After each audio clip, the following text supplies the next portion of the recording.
Hi everyone, and welcome to The Sleepy Scientist. I'm really happy you're here. Tonight, we're going to go on a calm and quiet trip to learn something amazing. So get comfy, take a deep breath, and let's enjoy this peaceful science story together. Before we start, tell me in the comments, where are you watching from and what time is it for you right now? If you like relaxing science videos, don't forget to tap the like button. Now let's begin. In the hush of early morning, when the tide slips away without a sound, you might find a shell resting alone on the shore. It curls in on itself like a thought not yet spoken, its surface still wet with the memory of the sea. Pick it up, and you'll feel its quiet weight, light as breath, ancient as starlight. Run your fingers along the ridges spiraling inward, and you touch something more than calcium or curve. You touch a question that nature has asked again and again. How can something grow without losing its shape? Inside that question is a pattern, and inside the pattern is a rhythm older than speech. This is the spiral, a curve that turns but never ends, always becoming, always unfolding. Long before mathematicians wrote it in symbols, the spiral lived in shells and sunflowers, hurricanes and galaxies. It is called the logarithmic spiral, and it follows a rule so subtle it feels like a lullaby. Each turn is wider than the one before by the same gentle stretch. This ratio, the golden ratio, appears not as an answer but as a feeling. It is balance without edges, growth without breaking, motion without chaos. In the shell of a nautilus, this spiral sings in chambers, each one larger, each one deeper. As the animal grows, it moves into new rooms, it builds itself, leaving the old ones behind like the rings of sleep. The shell never forgets where it came from. It carries its past in perfect proportion, turning history into home. The sea didn't plan this. It didn't measure or calculate.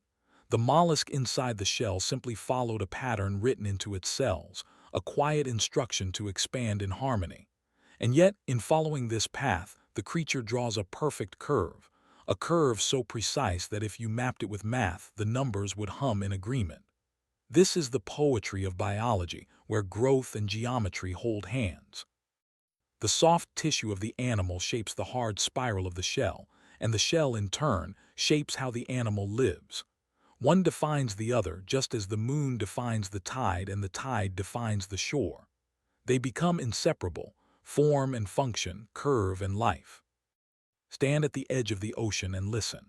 The wind carries the same curve. The waves retreat in arcs, whispering in rhythms. Above, the clouds swirl in slow spirals drawn by invisible forces. Even your fingerprint, unique as a snowflake, follows this sacred twist. There's something universal about this shape, something that returns again and again in nature's quietest designs. The spiral is not just a pattern. It is a promise, a gentle agreement between form and time, between space and self. It reminds us that growth need not be sudden or sharp. It can be slow, soft, and patient. And so the shell becomes more than a home. It becomes a mirror of mathematics we do not need to name to feel, a spiral of silence, a cradle of numbers, a softness made firm by repetition. In its stillness lies motion. In its curve, the echo of all things that grow gently and remain whole. Let's drift deeper now, into the heart of the spiral, where the language of shells becomes the language of stars. The same soft mathematics that carves a seashell also sketches galaxies across the night sky. Look closely at the Milky Way, a glowing swirl of stars turning in the velvet dark. Its arms stretch outward in perfect spirals, holding clusters of suns like seeds in a sunflower. And though these spirals span light years, their shape echoes the curve of a single seashell lying on a quiet beach. How strange and beautiful that the same logic guides both a mollusk in the sea and the spinning of celestial bodies. This is the universality of pattern, where the very small and the very large are joined by a shared rhythm, like verses in a cosmic lullaby. The spiral's secret lies in its simplicity. It grows by addition, but not just in size, in harmony. At every point along the curve, the shape stays the same. This self-similarity, as scientists call it, is what makes the spiral feel so comforting, so familiar. There is no jaggedness, no sudden change. Instead, it invites the eye to wander endlessly inward or outward, without ever reaching a true beginning or end. It's the shape of breathing, of turning pages, of time itself folding into memory. Many believe that the spiral is nature's way of saying, here is balance, here is beauty, not in stillness, but in movement that remembers its form. You can see it in the horns of a ram, the whorls of a rose, the curl of a fern uncurling at dawn. Even the cochlea inside your ear, the tiny shell-shaped chamber that lets you hear, follows this same elegant spiral. It listens in curves, receiving sound as waves and translating it into meaning. The ear, like the shell, is a translator of vibrations. One listens to the sea, the other to the world. Both are instruments shaped by the same invisible hand. And then there's the sunflower, turning its golden head across the sky, each seed nestled in spirals that follow the Fibonacci sequence, a number pattern where each number is the sum of the two before it. 1, 1, 2, 3, 5, 8, 13, on and on. Not every spiral in nature follows it perfectly, but many come close. Why? Because this pattern allows the most efficient packing, the best way to fit the most seeds, the most petals, the most shells into a limited space. It is nature's quiet way of being generous, a logic of abundance drawn in curves. But even this perfect-seeming pattern leaves room for wonder. Not every shell follows the golden spiral. Some curve a little more, some a little less. There are variations, slight and curious. Nature doesn't worship precision. It plays with it, dances around it. The rules are there, but soften, blurred like clouds at the edge of vision. That's what makes the spiral feel alive. It's not a machine. It's a whisper, a suggestion, a melody sung a little differently each time. Scientists have long tried to measure the growth of these spirals, to write formulas that explain why they appear again and again. They use terms like logarithmic growth, angular momentum, and dynamic equilibrium. But step back and the numbers dissolve into shape, and the shape dissolves into meaning. The spiral becomes more than an object, it becomes a way of being. To grow slowly, with intention. To expand while staying true to your center. To remember every past curve, and still turn forward. Consider the chambered nautilus. As it grows, it adds new rooms to its shell, moving forward yet never abandoning the past. The old chambers are not forgotten. They remain part of the whole, silent rooms like memories in the body. Scientists have even studied these chambers to understand the animal's past environment. The chemistry locked in the shell tells stories of ocean temperatures, of food, of time. The shell is a diary written in calcium. Every turn is a sentence, every chamber a page. And the whole spiral, a novel of existence told without words. This is why the mathematics of the spiral is not cold. It is warm, alive, emotional. It speaks of memory, growth, patience. It says there is no rush. You can take your time. You can spiral outward and still stay centered. You can build your shape slowly with care. And even when the tides change, when the ocean pulls away, you will remain curled gently into the form you made for yourself, carrying your story in every line. In this way, the spiral becomes more than a shape. It becomes a philosophy, a way to live, a reminder that nature grows not with straight lines or sudden leaps, but with curves that honor the past and welcome the future. And as we trace the spiral with our eyes, we trace the quiet rhythm of all things that grow not toward perfection, but toward balance. Now imagine holding that same shell again just before the sun slips into the sea. It glows faintly in your hand, catching the last of the golden light. You turn it slowly, feeling each ridge, each curve. And as you listen, not just with your ears, but with your whole presence, you begin to hear something. It is not a voice, not music exactly, but a kind of order, a quiet rhythm of space folding into itself. That is what the spiral carries. Not just beauty, but the story of how the world expands and remembers. It is the mathematics of time made soft enough to hold. For centuries, artists and thinkers have been captivated by this shape. In ancient temples and medieval churches, the spiral appears carved into stone, drawn on parchment, painted into the very geometry of sacred space. Some believed it to be divine, the mark of a creator who chose curves over corners, who preferred growth over rigidity. Others saw it as a secret map, guiding the soul from the outer world to the inner self. In some cultures, the spiral even became a symbol of rebirth. each turn a passage through life, death, and life again. Wherever we look, in art, in nature, in the stars, we find this curve leading us gently inward. Even in our bodies, spirals whisper their presence. DNA coils in twin spirals encoding the instructions for life in delicate turns. Muscles wrap bones in spiral layers. The heart pumps blood in helical flows. The spiral is not an ornament. It is an architecture of being. We are shaped by it, inside and out. And though we rarely notice, it holds us in its pattern as surely as gravity holds the moon. To grow, to move, to remember, these are all acts of spiraling. Science, too, keeps finding spirals in unexpected places. In the far reaches of space, physicists observe spiral arms of galaxies trailing like paint strokes across the cosmos. In the quiet study of slime molds and sea snails, biologists trace the same logarithmic patterns. Neuroscientists even find spiral activity in brain waves, flowing like thought across the mind's ocean. Everywhere the spiral persists, not because it is forced, but because it is easy, efficient, elegant.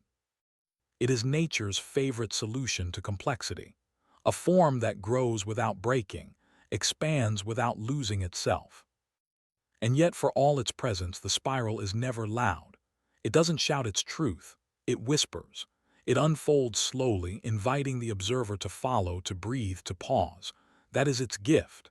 In a world that often demands haste, the spiral reminds us of the beauty of unhurried becoming. It teaches that complexity can be gentle, that mathematics can be soft, that growth can be graceful. Perhaps that's why we're drawn to shells, not just for their color or texture, but for the comfort of their shape. They feel familiar even when they are strange. They echo something deep within us. And when we hold them close, when we place them to our ears and pretend to hear the ocean, we're not just playing. We're remembering. We're hearing the shape of waves, yes, but also the shape of time, of space, of memory, folded into curves. As night falls, the shell in your hand becomes cool. The tide has returned, and with it the rhythm of waves curling gently to shore. Somewhere beneath the surface, another mollusk is beginning to grow, adding one more chamber to its spiral shell.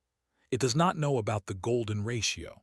It has never read a math book, and yet it moves with precision, adding beauty to the world one silent curve at a time.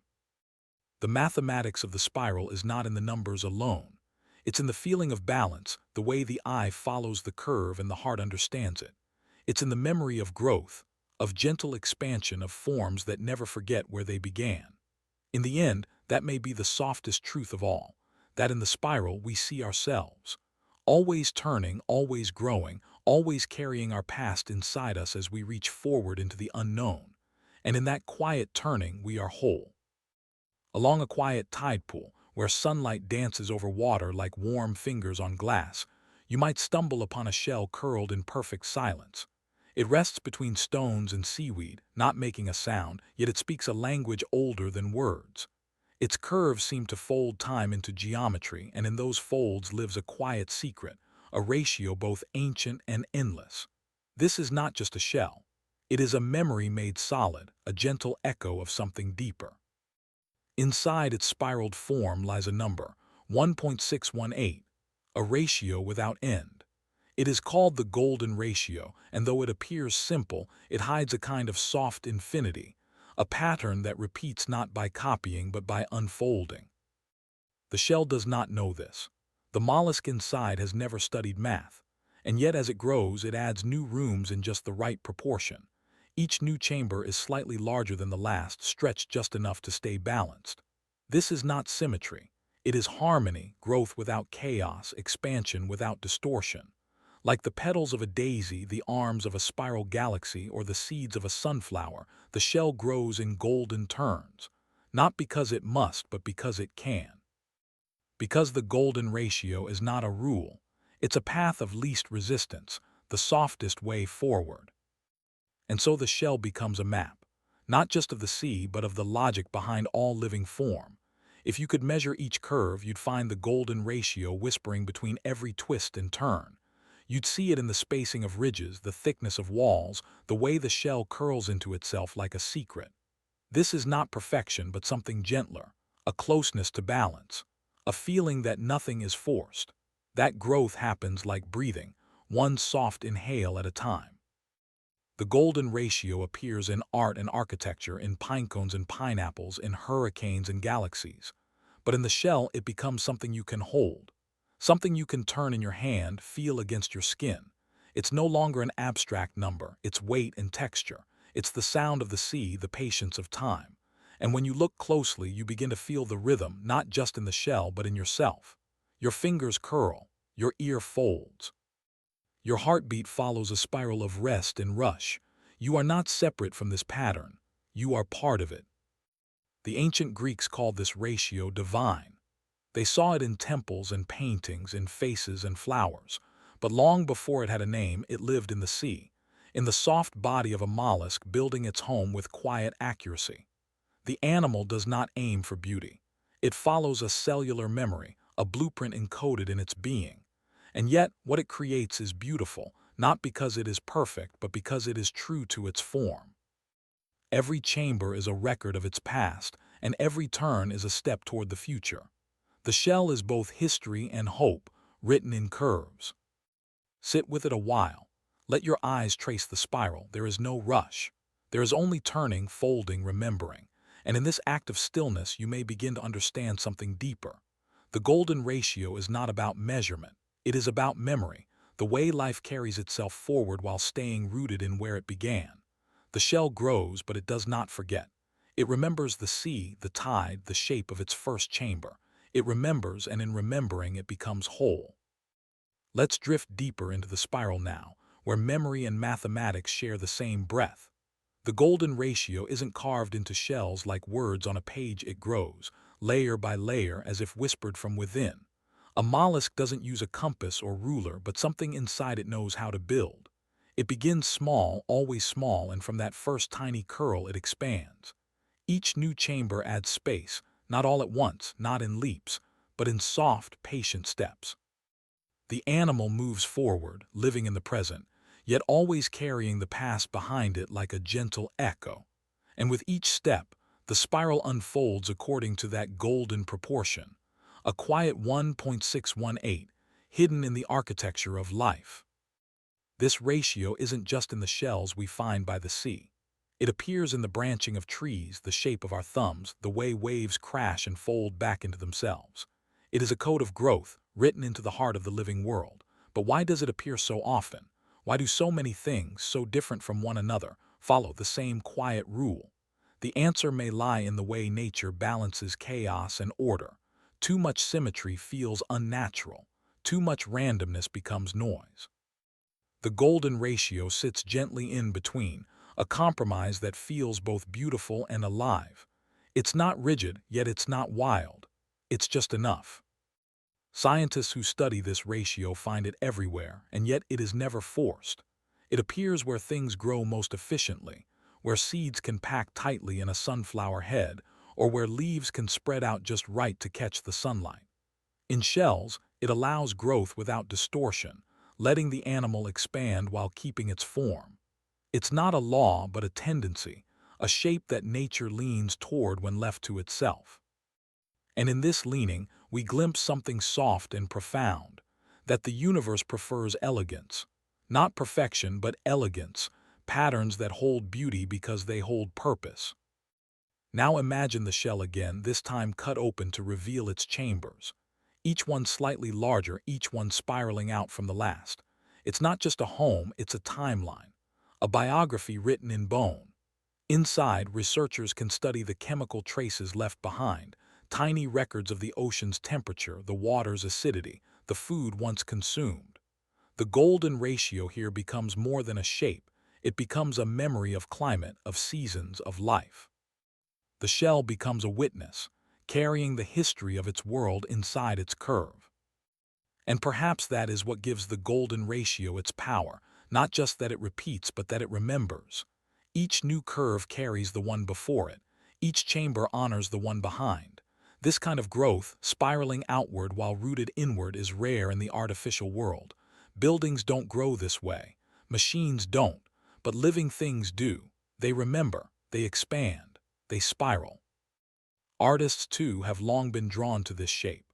From the architecture of the Parthenon to the swirling faces in Da Vinci's sketches, the golden ratio has guided hands and eyes alike. Not because it was imposed, but because it felt right. The human brain finds comfort in this proportion. It calms the eye, it pleases the mind. And perhaps that's no coincidence. Perhaps it's because we too are built from spirals. Our DNA coils in a double helix. Our galaxies twist in golden arms. Even the bones in our fingers follow this ratio, step by step, joint by joint. The golden ratio is not separate from us. It is part of our design. In that way, the shell is not just a sea creature's home. It is a mirror. It reflects the mathematics of breath, the rhythm of sleep, the pattern of thought itself. When we trace its curve, we trace a part of ourselves. And when we marvel at its form, we're not only admiring nature's creativity, we're recognizing something we already know. Something buried in ourselves, in our senses, in the way we instinctively turn toward balance. And so the golden ratio is not only found in things that grow. It is found in the way we see, the way we build, the way we remember. It is the whisper behind every spiral staircase, every blooming rose, every turning planet. It is nature's soft mathematics, guiding without demanding, shaping without shouting. It reminds us that the most enduring patterns are not loud. They are gentle. They unfold slowly, like a shell resting in the sand, growing chamber by chamber, breath by breath, always turning, always remembering. As we return once more to the quiet shore, the sun lowers itself toward the horizon, and the waves stretch their fingers across the sand, pulling back tiny treasures from the deep. Among them lies a shell, not special, not rare, but whole. Its surface is worn, its spiral complete. You pick it up again and feel its curves beneath your fingers. You already know its language now.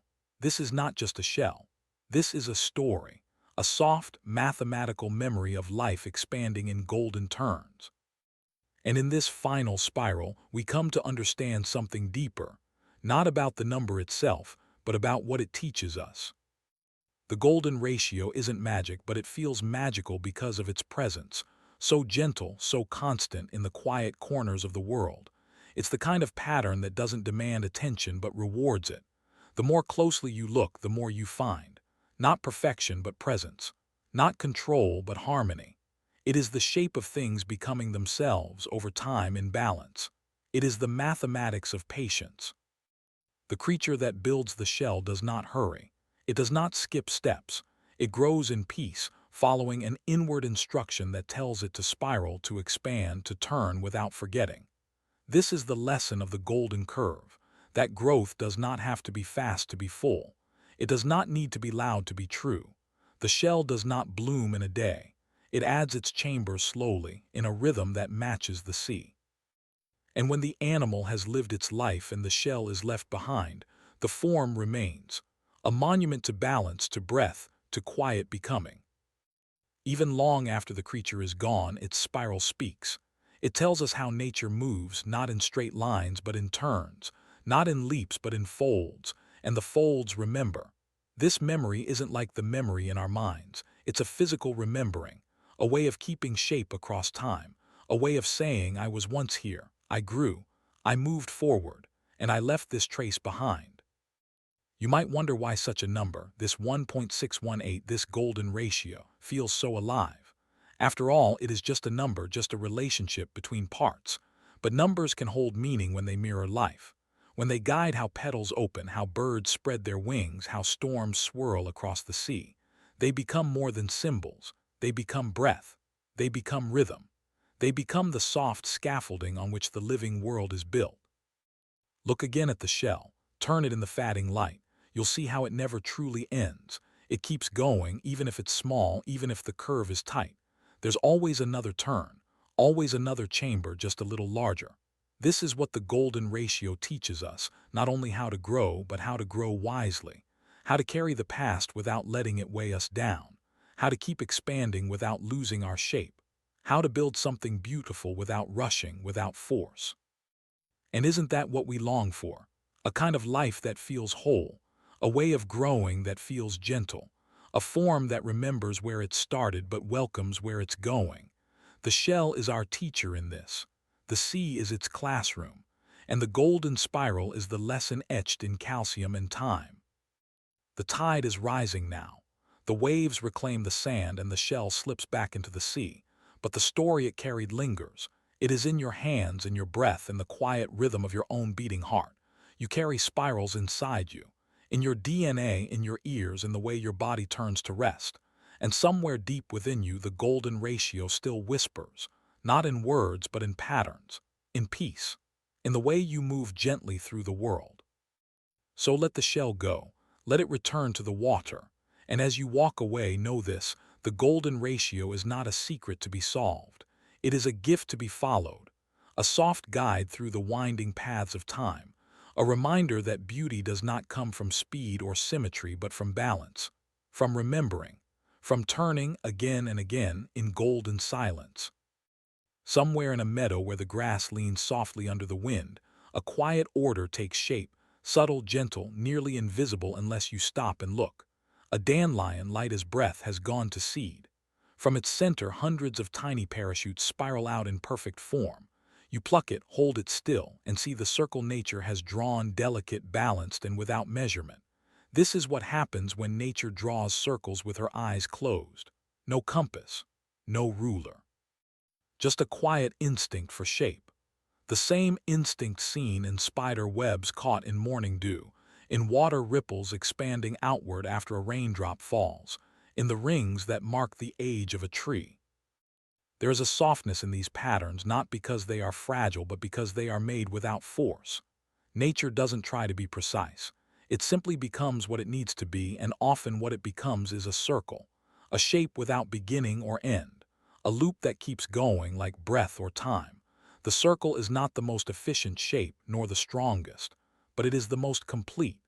It is the shape of inclusion, of gathering in, of motion that never breaks its rhythm. It is the shell of an egg, the orbit of a moon, the quiet geometry of belonging. Even in the smallest places, circles appear. Bubbles form in round clusters on the surface of still water. Cells in your body divide and divide again, often returning to a nearly circular state. The eye itself, how we see, is built in this form. Even vision, in some quiet way, is a loop. You see the world, and the world reflects itself back to you. The pupil, dark and round, lets in light. The iris, colorful and curved, shapes the world you see. The circle isn't just something we notice. It's something we are made to see through. Scientists once believed nature to be chaotic, random, driven only by chance. But over time, they've begun to listen more closely, to look again. And what they've found, tucked into everything from the smallest atom to the largest galaxy, are patterns, not always perfect, not always obvious, but present like a melody beneath the noise. The circle is one of the oldest. The Earth spins in a circle. The moon travels in a circular orbit. Even time, to many ancient cultures, was not a straight line, but a circle. Seasons returning, days repeating, life renewing. There's something comforting in this, to know that things come back, that the world in its turning remembers where it began, that the circle is not a trap but a promise, that we are always moving forward even when it feels like we are looping back. A bird builds its nest in a round cup. A cave echoes in curves. Water, when free to move, finds the shape of a circle. It flows in eddies, it pools in round basins, it spirals down drains. Even when we try to build sharp, straight lines, nature softens them over time, eroding corners, smoothing edges, returning stone to curve. The beauty of nature's circles is not in their exactness but in their persistence. They arrive again and again, drawn not with intent but with ease, like breath, like the ripple after a skipped stone, like the echo of a lullaby. The circle asks nothing. It doesn't command, it simply returns. And in that return it becomes something more than geometry. It becomes a rhythm, a comfort, a memory traced in shape. And all we have to do is notice, to hold a leaf or a seed or a shell, and see that we are not separate from these loops. We are part of them, always returning, always becoming whole. Let us wander deeper now, beyond the surface where circles quietly decorate petals and puddles, and into the structure of things, where nature doesn't just draw circles but builds with them. In the heart of a honeybee's hive, perfect hexagons line up side by side, But inside every droplet of honey in the rounded edge of each wax cell, there lives a circle softened by warmth. Geometry meets instinct. The bees don't study architecture. They respond to the pull of space and pressure, to the way wax behaves when warmed by the sun. And in that response, they create something astonishing, repeating patterns built from curves and edges, circles pressed into order. Far beneath the ground, the roots of trees spread in arcs, curling around stones, seeking water. Not straight lines, never straight lines. Even underground, the growth is curved, cautious, slow. The roots remember to turn, to bend, to yield. And when two trees grow near each other, their roots often form circular knots, complex, hidden spirals of communication. Scientists now believe these roots can even share nutrients and information, forming networks beneath the soil. Circles of cooperation, invisible but essential. And above, the branches mirror the roots, reaching not just up but out, describing wide arcs in the air. There is something in the way nature folds that seems to prefer curves. The petals of a rose, the swirl of a fern as it unfurls, the gentle coil of a chameleon's tail. Each is a line that hesitates to end, choosing instead to turn inward, to draw itself into quiet containment. This containment is not a prison, it's a refuge. The curled leaf protects its center. The coiled snail guards its home. Even the fetus in the womb curls into itself, a perfect circle of breath and heartbeat and becoming. The beginning of life is not a line, but a loop. Even beyond life, in the realm of physics and energy, the circle reappears. Electrons orbit the nuclei of atoms. Planets curve through the vacuum of space, pulled into ellipses and arcs. Gravity itself, invisible and persistent, teaches the universe to move in curves. Straight lines exist only in theory. In practice, the world bends, light bends, sound bends, space bends. And each bend brings the possibility of return, of remembering, of completion. Some cultures understood this long before science had words to explain it. In Celtic art, the circle became a symbol of eternity, a line without end. In Eastern philosophy, the circle meant wholeness, a symbol of the world and the self as one. In Islamic art, circles interlock in complex mosaics, expressing infinity not in size but in balance. Over and over, across time and place, the same form repeats, not because it was taught but because it was felt. The circle speaks directly to something human, something deep. And we too draw circles in our lives. We return to places that comfort us. We revisit memories not just to remember but to make sense. We fall into habits, routines, rituals. Some circles soothe us like the rhythm of sleep or the arc of a familiar path walked every day. Some hold us like the circle of family, the ring of shared stories. Some trap us, yes, but more often they teach us. They show us that endings are often disguised beginnings, that what feels like repetition is sometimes gentle refinement. The mind itself works in loops, thoughts circle back, emotions repeat. Even our dreams revisit old scenes, turning them slightly, adding a new shape, a new color. Time passes, but not in a straight line, not always. Sometimes it spirals. Sometimes it curls in on itself like a cat asleep. Sometimes it circles back just to remind us we are still becoming. So when nature draws her circles, she does not measure. She does not mark a center with precision. She begins with motion, with direction, with need. A raindrop falls and the water rings outward. A bird flies and its wings cut arcs through air. A seed lands and from it spirals a life. No part of this is forced. It is simply what happens when energy meets space, when life meets time. The result is never perfect, but it is always whole. And perhaps that's the secret, the thing that circles can show us if we are quiet enough to learn. That wholeness is not about flawlessness. It's about return, about rounding back with what we've learned, about turning not away from the center but toward it, again and again. Gently, willingly, without needing to finish, only needing to come back each time with more light. As twilight settles across the landscape, the round moon rises quietly above the hills, its light brushing the tops of trees and the calm surface of lakes. It climbs, not in a leap but in an arc, its journey across the night sky a soft circle repeated every evening. There is no rush to its movement, No sharp edges to its light. The moon simply returns again and again, pulling the tides with it, pulling time itself into rhythm. And in that quiet return lies a truth the world has known since its earliest breath, that circles are how nature remembers, how it keeps time without clocks, how it holds meaning without words. The last leaf that falls in autumn doesn't mark an end, it marks the beginning of rest. It curls as it falls, twisting into the air, landing in a spiral, and then becomes part of the soil. In spring, from that same earth, a seed will rise, not straight but coiled at first, unfolding into a new beginning. This is how the circle lives in every season, every life, every change.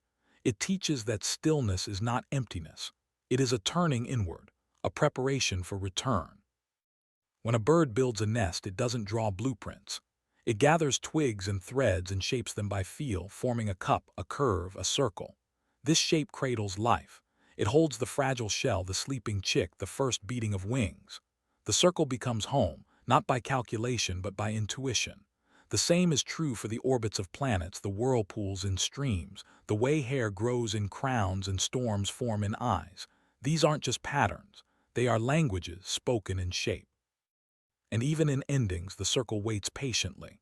A tree felled by age reveals its history in the rings of its trunk, circles etched year by year, each one a memory. Fire, scars, droughts, floods, each is recorded in those lines. You can count them. You can trace them. You can read the life of a tree the way you might trace a shell's spiral or a fingerprint. It is nature's handwriting, always round, always returning. Even the stars, when observed through time-lapse, draw arcs across the sky. They spin not in chaos but in circles, as if the heavens themselves are part of this slow, endless sketch. We live in a world that often prefers lines, straight lines, fast lines, forward motion. Goals to be reached, beginnings and ends, timelines that do not loop. But deep down we crave return. We revisit the places we loved as children. We reread favorite stories.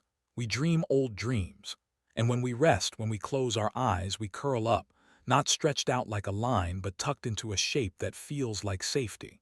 We become circles without knowing it. We draw them in sand, in snow, in the steam on windows.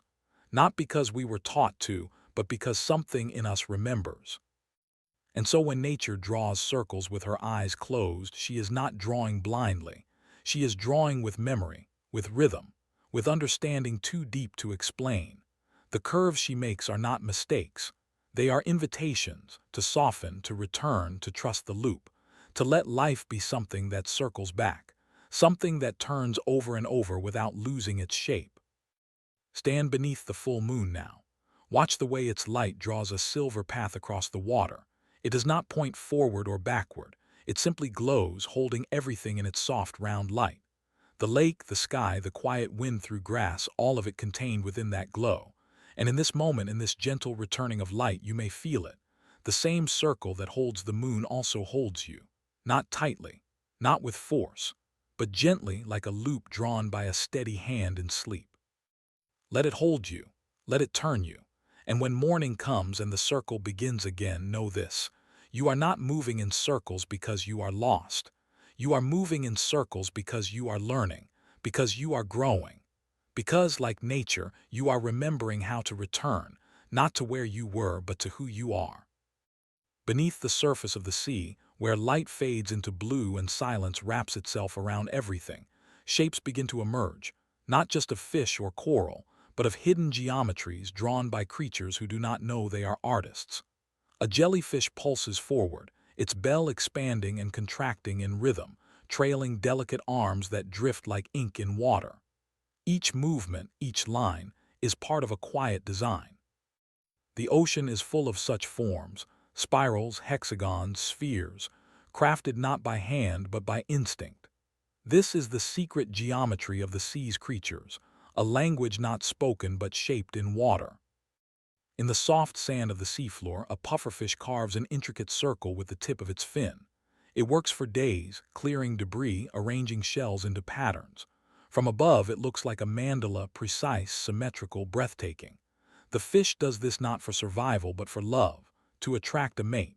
It cannot explain why it builds a circle with perfect radial arms, why the spacing must be just right. but it does, as if the geometry itself holds meaning, as if the shape is a promise. Elsewhere, sea stars lie across rocks, their 5 limbs stretching like spokes from a center they never lose. Their bodies follow pentaradial symmetry, a form rarely seen on land but common in the sea. This 5-pointed design allows them to move in any direction without turning. They glide slowly, as if tracing a quiet star into the ocean floor, their symmetry soft and deliberate, like flowers blooming underwater, like quiet stars learning to move. Corals, too, grow in patterns, not randomly but with order. Their colonies expand in branching lattices, often following fractal shapes, structures that repeat themselves at every scale. Zoom in and the pattern remains. Zoom out and the whole reef becomes a living lace of math. A place where geometry breathes, where angles and curves are formed not from pencil or plan but from growth, from response, from need. And within those branches live tiny polyps, each one a builder, each one repeating the pattern without ever seeing the whole. The nautilus with its coiled shell carries the spiral of the golden ratio through the depths. Its chambers, once homes for its younger self, are now sealed behind it like memories, and it moves forward always in balance. The spiral it carries is not decoration, it is design, a way of growing that holds everything in proportion. The sea gives birth to this logic not with rulers but with breath, with rhythm, with time. Even the microscopic world beneath the waves holds geometry in its hands. Diatoms, tiny algae encased in glass, form shells that look like stained glass windows. Perfect circles, stars, and ovals arranged with stunning precision. They drift in the water column unseen, yet forming the foundation of the ocean's food chain. Their geometry isn't for show, it's for strength, for survival, but the result is beautiful, always beautiful. This geometry is not taught, it is not studied or memorized. It emerges from the way the sea moves, from the way life learns to grow, from how water flows, how light fades, how pressure bends form into function. Shapes appear not because they must, but because they work, because they are soft answers to hard questions: how to grow, how to protect, how to attract, how to stay afloat. The sea, it turns out, does not favor chaos, it favors balance, and in this balance it finds form. So as you dive deeper, as the light thins and the world slows, look not just at the creatures, but at the shapes they wear, the patterns they build, the invisible math they carry. You will see circles traced by fish, spirals held by shells, stars etched into coral, lace woven by algae. You will see nature drawing again, not with eyes but with need, not with hands but with life. And every shape is part of a story, a quiet, fluid geometry that waits for nothing but your gaze to be understood. Let's go deeper still, drifting past coral walls and kelp forests, into the hushed, glowing caverns of the sea, where geometry is not just a product of biology but a quiet expression of survival. The ocean is not random. It is full of rules, but soft ones, not rigid lines, more like whispers shaped by currents. The sea's creatures move within those rules, forming structures not by calculation, but by memory passed through generations of instinct. A cuttlefish, for example, shimmers with shifting colors, but behind its dazzling skin is a body shaped like a flattened oval, streamlined for gliding, balanced by bilateral symmetry. Two sides mirroring each other, not exactly but closely, just enough to feel whole. Symmetry like this helps the cuttlefish stay hidden, stay stable, stay beautiful without trying. Nearby, the boxfish swims in a body made almost entirely of hexagons. Its hard shell looks more like an architect's model than an animal. But those hexagons aren't just decoration. They distribute pressure, they strengthen the fish's form, they allow a stiff body to remain light and maneuverable. Engineers have copied this shape for cars, submarines, even robots, because nature often finds what works, and when it does, it repeats it. Quietly, softly, without claiming invention. The hexagon, like the spiral and the circle, appears over and over in the sea, in the structure of bubbles forming on the ocean's surface, in the cross-section of tube worms, in the compact way corals grow to share space. The hexagon offers a way to grow without gaps, to hold tight without crowding. It's the sea's way of saying, let's be close but balanced. Let's expand but wisely. And so the creatures of the deep carry these shapes not for show, but for life.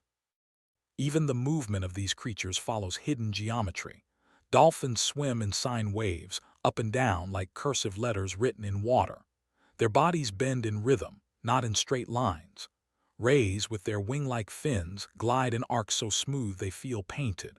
And jellyfish pulse in cycles, drawing water beneath them in gentle contractions, their bells opening and closing like breathing mandalas. Their movement is not just about reaching a place. It is about flowing within a shape, allowing the sea to carry them without resistance, to become a part of the larger rhythm.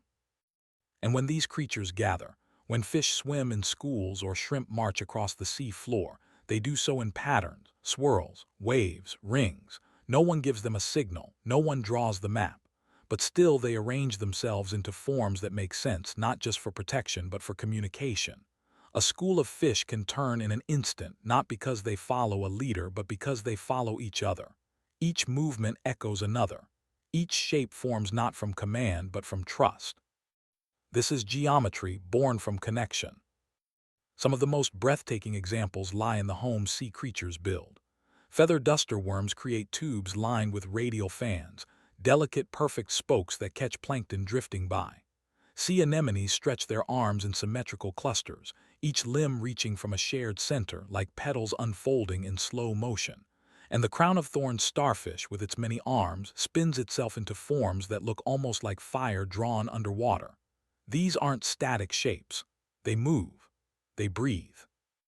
But they maintain their symmetry as they shift, always returning to balance. Even the deepest parts of the ocean where no light reaches hold geometry.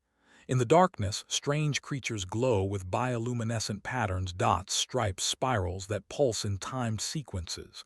Light becomes shape. Shape becomes signal. In this world of ink and shadow, geometry is not just beauty. It is language, a way to say, I am here, I am ready, I am alive. So much of this beauty remains unseen. So much of this design is missed because it happens slowly, quietly, beneath layers of salt and time. But for those who pause, who drift gently and let the water show them what it knows, the patterns begin to appear. They are not perfect because the sea is not perfect, but they are consistent, persistent, alive. And in them we find the sea's soft mathematics, a geometry shaped by movement born of breath, kept not in ink or chalk, but in fins and shells and starlit skin. The sea doesn't need to explain itself. Its creatures don't understand the words we use, symmetry, tessellation, fractals, but they live those truths. They build with them. They swim in them. And perhaps that is the most honest way to know a shape, not to name it, but to move through it. Not to prove it, but to live by it.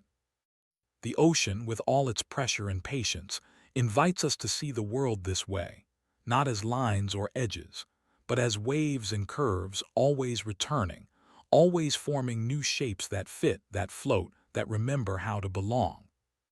And now, as we surface from the deep and look once more upon the sea's vast skin, we begin to understand that the ocean's geometry is not just in its creatures, it's in its very nature.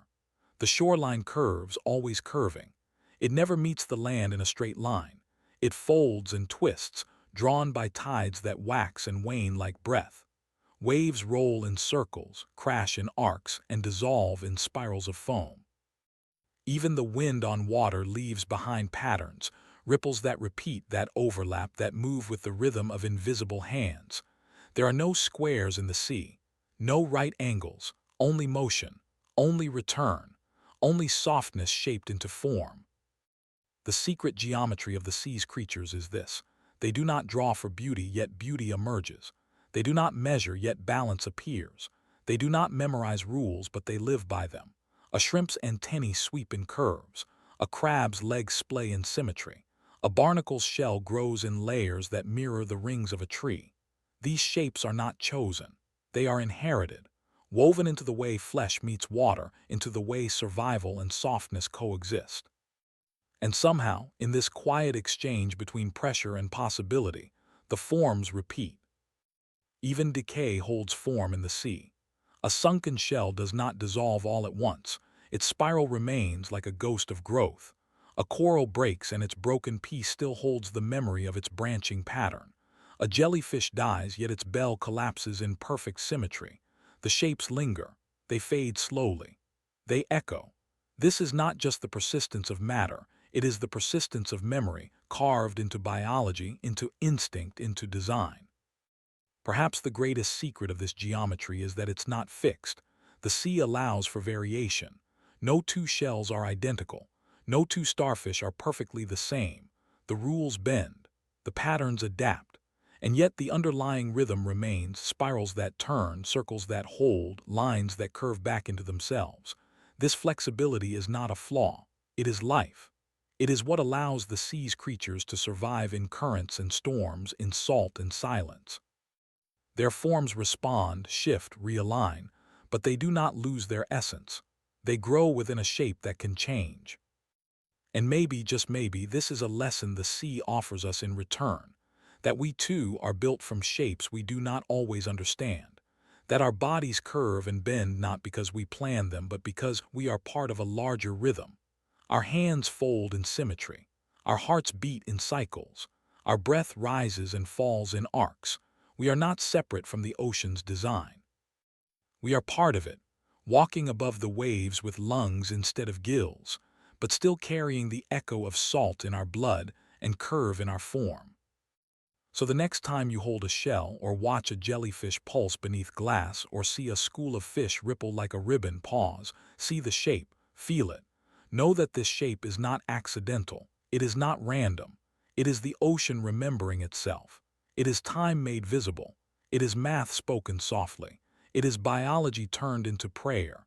It is geometry drawn not with precision but with purpose. Let that shape stay with you. Let it live in your eyes, in your fingertips, in the rhythm of your thoughts. Let it remind you that the world does not need to be forced into lines to be beautiful. That life does not need to be perfect to be true. That movement, when guided by memory and form, becomes something more than function. It becomes art. And when you stand again at the edge of the sea, looking out over its endless folds and ever-changing face, you may no longer see chaos.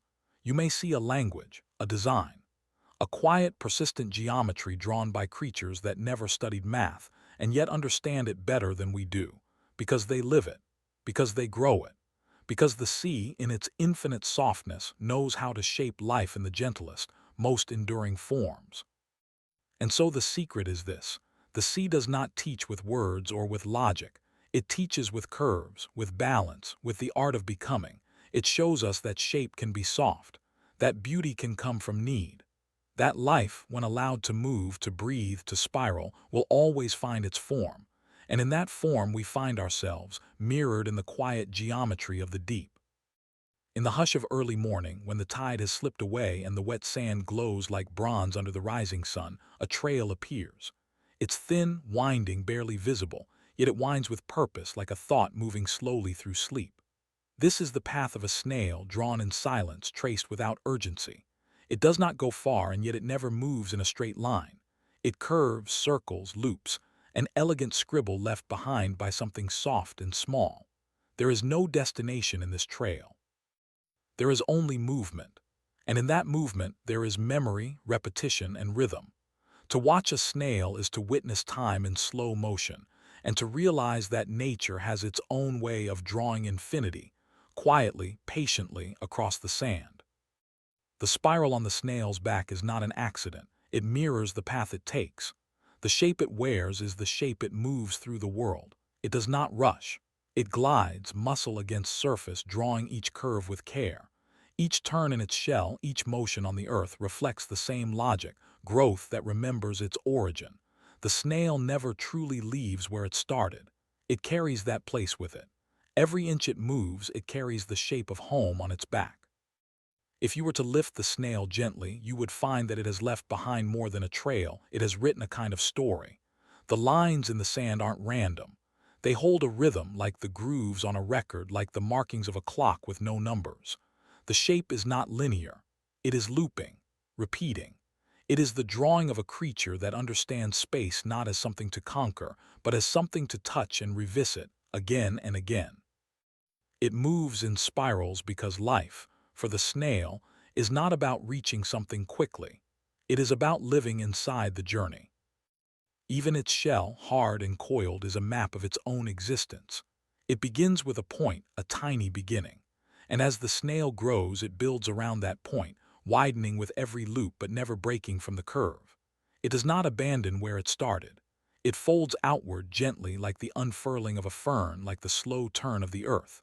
And just like the golden ratio seen in the Nautilus, the snail's shell is a poem written in calcium, a spiral of becoming. To some, the snail may seem too slow to be meaningful, too small to matter. But slowness is not the absence of meaning. It is the presence of care. Every inch the snail travels is earned. Every step is deliberate.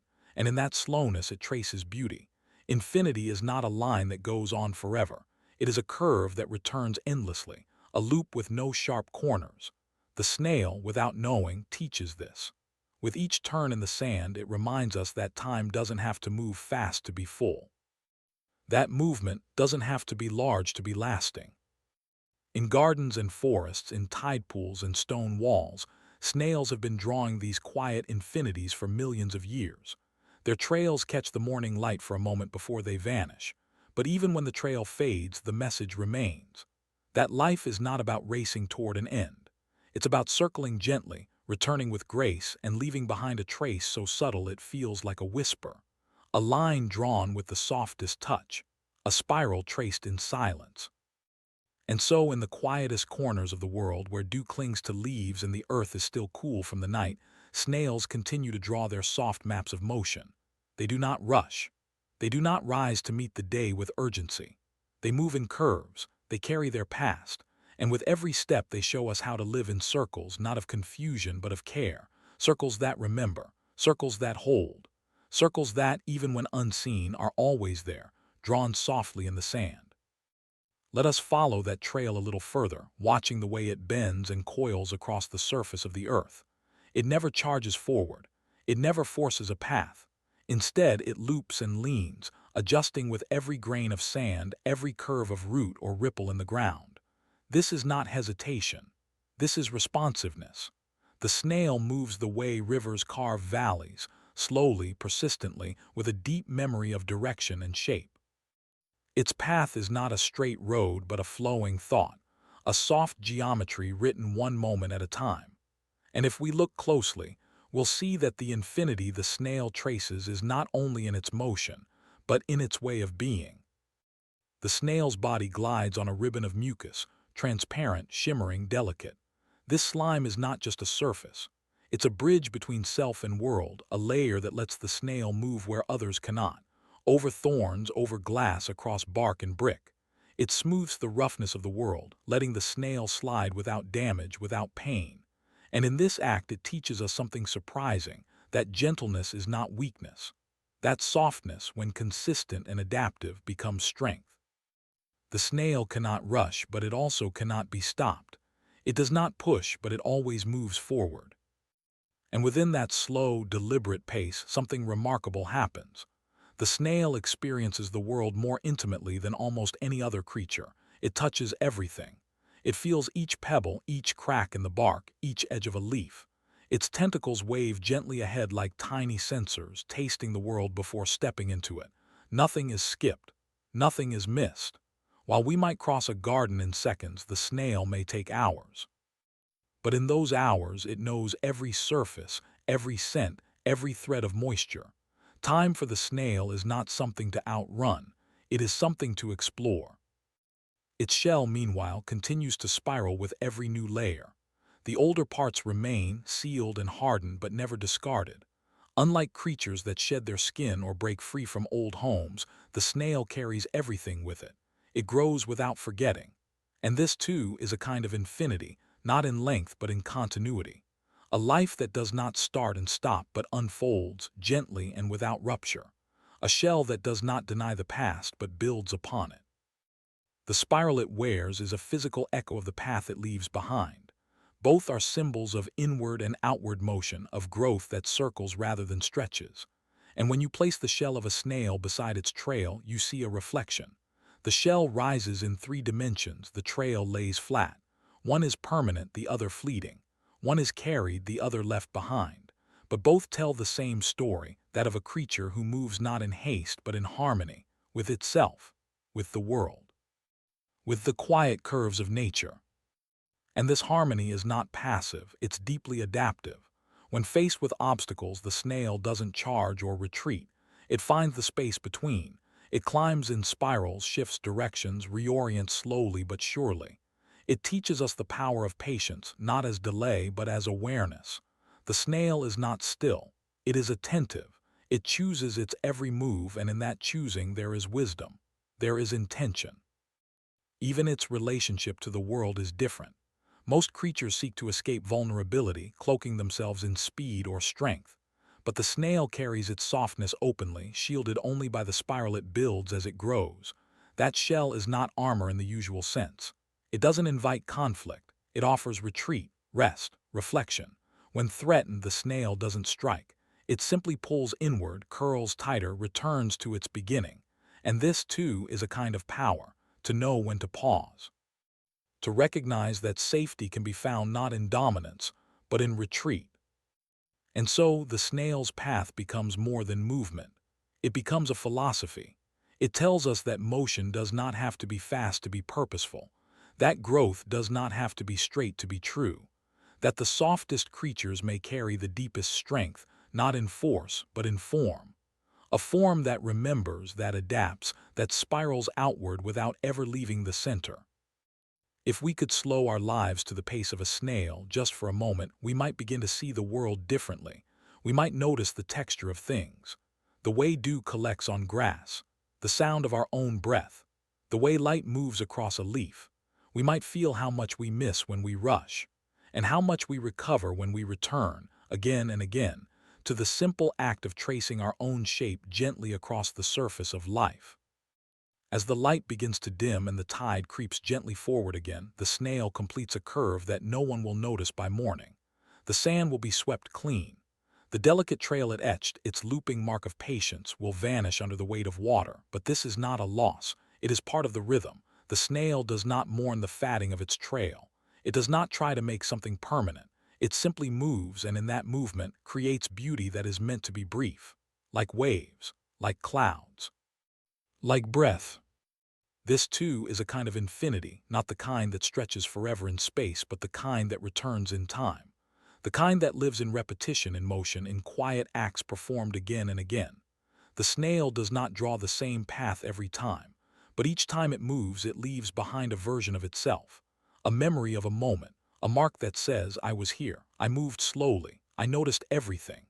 And then it keeps going, spiraling forward, never hurried, never lost. Even in stillness, the snail is writing something. When it rests beneath a leaf or tucks itself into its shell, the story continues. Rest is not absence. It is part of the shape, part of the spiral. A moment to coil inward before extending again. A breath drawn in before exhaling outward. In this way, the snail teaches that even when we stop, we are still part of the pattern. That growth includes rest. That motion includes pause. We often think of life as a line, a race from birth to end with milestones and markers and goals to reach. But the snail reminds us that life is not a race. It is not a straight road. It is a spiral path curling outward from our beginnings, shaped by everything we touch, everything we return to. There is no finish line, only movement. No destination, only deepening. And in that deepening there is richness. There is meaning. Consider the way the snail's spiral shell protects it. Not by separating it from the world, but by folding the world into itself. The shell is built from the calcium of the soil, from the minerals of rain, from the body's quiet labor. Every curve it adds is made of the places it has been, the food it has found, the time it has taken. And so the shell becomes a story, a physical autobiography. Each layer a chapter, each turn a lesson. And though the snail will never know what it has made, the form will outlast it. A perfect spiral left behind as proof that something soft once moved here, carefully, purposefully, without sound. And what if we, too, are meant to live like this? Not rushing through space, but moving slowly through meaning. What if the measure of a life is not its speed or distance, but its depth? How many times we return to love, to memory, to stillness? What if our paths are not meant to be straight, but spiraled? always bringing us back to something we thought we had left behind, but now see more clearly. The snail knows no hurry. It does not long to be faster. It does not envy the birds or the foxes. It lives according to its own time, its own rhythm. And in doing so, it belongs completely to the world it touches. It leaves behind something fragile and beautiful, not a monument, not a legacy, just a trail, a sign of presence, a reminder that softness can shape the earth, one curved line at a time. So if you ever see a snail crossing a path, slow down, watch it. Let it show you what patience looks like, what deliberate living feels like. See how it curves through the moment, how it carries its home without burden, how it trusts the ground, the rain, the shape of the world. And when it disappears again into the grass, know this: it is not gone. Its spiral remains in the shell, in the sand, in your memory. Because in the end, the snail's path is not about where it goes. It is about how it moves, gently, curved, connected. And in those turns, in those returning arcs, it traces something eternal, not with noise, not with speed, but with the soft mathematics of infinity, drawn slowly, drawn beautifully, drawn in silence. Far beyond the shore, where the sound of the world above fades into the hush of deep water, the ocean begins to write its own story, slowly, silently, and with precision. It does not speak in words. It speaks in movement, in temperature, in currents that stretch for thousands of miles. Beneath the surface, where light dims and pressure rises, the sea calculates something constant, not with numbers we can see, but with patterns that repeat, respond, and balance. This is the ocean's quiet equation, an unfolding of motion, heat, and memory that holds the earth in its rhythm. Even the waves, rising and falling with such softness, obey rules that have held true for ages. The shape of a wave, the height of its crest, the distance between one swell and the next, none of it is random. It is written in the language of gravity, wind, and time. A distant storm may send energy across thousands of miles, and by the time that energy reaches the shore, it arrives as a single wave, gentle, rhythmic, inevitable. The ocean never forgets what touched it. It carries that touch until it is complete. This is how it remembers, not with emotion but with motion. Beneath the waves, invisible rivers flow. These are the ocean currents, slow, massive movements of water that loop the planet in long, graceful arcs. They follow temperature, salinity, the pull of Earth's rotation. The Gulf Stream sweeps warm water from the Gulf of Mexico to the icy edges of Europe. Deep below, colder currents move in the opposite direction, rich with nutrients, slow as a breath drawn in a dream. Together, these currents create a global conveyor belt, a balancing act so vast and gentle that it keeps the climate from tipping too far in any one direction. The ocean is not still. It is constantly adjusting, correcting, smoothing. It holds the planet like a cradle, rocking it gently with equations too large for the eye, too soft for the ear. Even the tides follow rules, drawn by the moon, shaped by the sun, pulled by the tilt of the earth. They rise and fall like a heartbeat, never missing a beat. Twice a day, in nearly every coastal place on Earth, the ocean breathes in and out. And in that breathing, whole ecosystems are nourished. Crabs emerge. Mangroves drink. Seaweed stretches upward before folding again. The ocean does not command these things. It invites them. It provides the rhythm, and life follows the beat. In the darkest parts of the ocean, where sunlight never reaches, other equations unfold. Hydrothermal vents spew minerals into the deep, creating underwater cities of life. Tube worms, blind shrimp, and strange glowing creatures gather here, not because they see, but because they sense. Because the chemistry is right, the heat just enough. These organisms are not guided by sunlight, but by gradients, by balances of heat and chemical energy. The ocean, even here, is solving problems, quietly, persistently, creating life where none was thought possible. And in the shallows, where the light shimmers and reefs bloom with color, more delicate equations play out. Corals build calcium homes, one layer at a time, following pH levels, temperature ranges, and currents. Too much warmth and the coral bleaches. Too little sunlight and it starves. But when the balance is just right, it thrives. The reef becomes a city, not of glass and steel, but of tiny decisions made by tiny creatures, repeating patterns that build strength, beauty, and shelter. None of this happens loudly. The ocean is not a place of shouting. It is a place of listening, of adjusting, of remembering how things move and why. Its mathematics is not in formulas on a page, but in the way water curls around a rock, in the curve of a whale's path through the deep, in the spiral of a school of fish moving as one. It is the math of breath, of return, of balance held softly but firmly. And if you listen, not with your ears but with your attention, you might feel it too. That beneath the surface something old and true is unfolding, an equation that was never written yet never fails, a pattern that does not repeat exactly but always makes sense. The ocean does not need to be loud to be wise, it simply moves, and in its movement it teaches, not with words but with waves. Let us drift deeper now, not with fins or sails but with quiet wonder, following the currents that carry not just water but time. The ocean is old, older than trees, older than bones. It has held the memory of the earth since the beginning, storing it not in books or voices but in salt and movement. Every molecule of water has traveled. It has rained, frozen, risen, fallen. It has flowed through rivers, circled through clouds, slipped between gills. And always it returns changed but familiar. This is the equation the ocean solves over and over: how to hold the past and still keep flowing forward. Even the salinity of seawater, its saltiness, is part of this balance.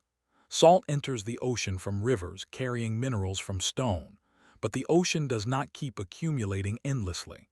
Instead, delicate systems pull salts into the bodies of fish, into coral skeletons, into shells.